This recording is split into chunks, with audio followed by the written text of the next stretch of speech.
Good morning, crew. Raw vlog number 7. Let's get into some channel news.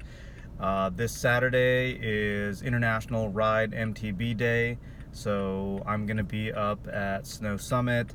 It's also Cranks and Crafts up there, so I'll be just kind of running around, getting some runs in, doing some filming, just kind of hanging out. So that's my plan for tomorrow. If you don't know what Ride MTB Day is, go look it up. They have a website, there's a hashtag. I think it's pretty cool. It's pretty simple. It's basically just a group got together and said, let's identify a particular day of the year where we just go ride our bikes. This is similar to Go Skateboarding Day, which as a skateboarder, I very much appreciate that connection. What Go Skateboarding Day has done is allow organizations and shops, or just like a group of people, to get together and go ride skateboards. But it can turn into some pretty big events. And Ride MTB Day is kind of turning into that as well. It's a great day to either just go out with your buddies and ride, whether you were going to do that or not, but it's also a really good day to connect better with the community and for organizations and brands and whatnot to put on events. So check that out and do stuff.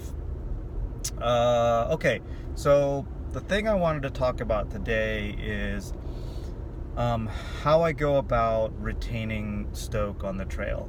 So when you're out riding, or when I'm out riding, I can, if I really wanted to, I can always find excuses to get mad. And that could be some other rider on the trail, that could be the condition of the trail, or whatever. There's always ways, there's always stuff that you can concentrate on to be negative.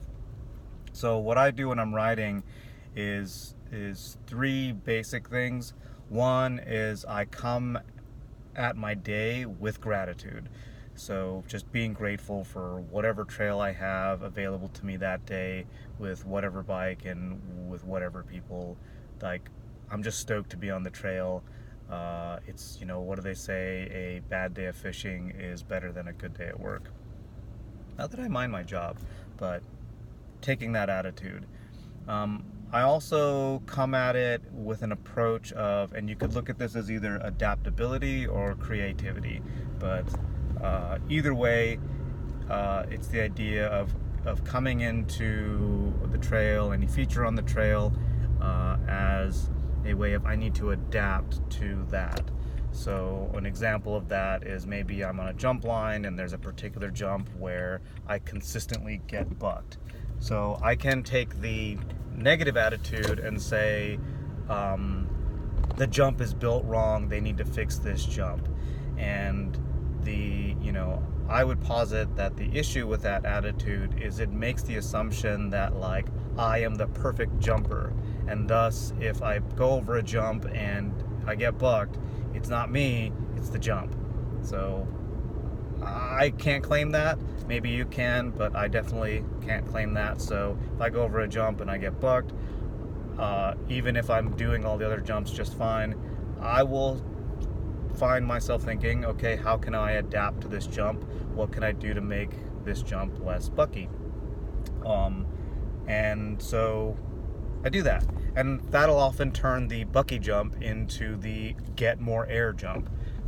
And I've actually learned to jump better by adapting to those kind of things. It's also very similar to going into a rock garden. Obviously, a rock garden is not set up to ride smoothly through, right? It's not like a big, nice, supportive berm. But how can you adapt to that? How can you adapt your positioning and riding so that you can go through a rock garden in a way that feels relatively smooth? And I really am stoked on that. And then the third thing is coming with an attitude of, or with the goal of progression. So I don't necessarily need to cement more of the rider that I am, because I'm not the perfect jumper, right, or anything like that. I have nowhere near perfection. So I'm gonna come at things with a way of, with the desire to progress. So if I'm having trouble with like a rock garden and I just can't find a line, I don't want to use the attitude of like they need to fix this rock garden. I'm gonna find the way to make it smooth. So yeah, those are kind of the way I come at that. I always look at it as like I kind of own the ride. So if I'm not having a good time on the ride, I'm gonna own that. So I guess maybe that's the fourth piece. It's just general ownership of my day. I think a lot of this maybe comes from my skateboarding history, where, before there were like public concrete parks all over the place. Maybe you had paid parks, but largely you were riding whatever you could ride. And if that was a curb, cool, and you made the best of it. It might be a ditch that had a somewhat rideable transition, and you found creative ways to ride that. You adjusted your riding style to make it so that it was enjoyable. Skating pools, like no pools are meant to be skated, so you have to learn to ride super tight transition and retain speed and momentum through all that. So I really appreciated that, how that affected me with skateboarding. So yeah, I don't know if this is helpful to any of you. I mean, I'm curious how you generally approach your day riding, how you like approach trails, or how you look at things like that when you come across a feature that just is hard for you to hit or seems weird or awkward. Like, what do you do? How do you approach that? And if you're really just kind of intent on having stoke in that day, how do you keep that stoke alive? So anyway, let me know in the comments what your thoughts are on all that. Raw vlog number 7. If you liked it, hit the like button. If you didn't dig it, hit the comment button. Let me know why. And if you want to see more ride videos and the occasional, or right now weekly, raw vlog, hit the subscribe button. Thanks.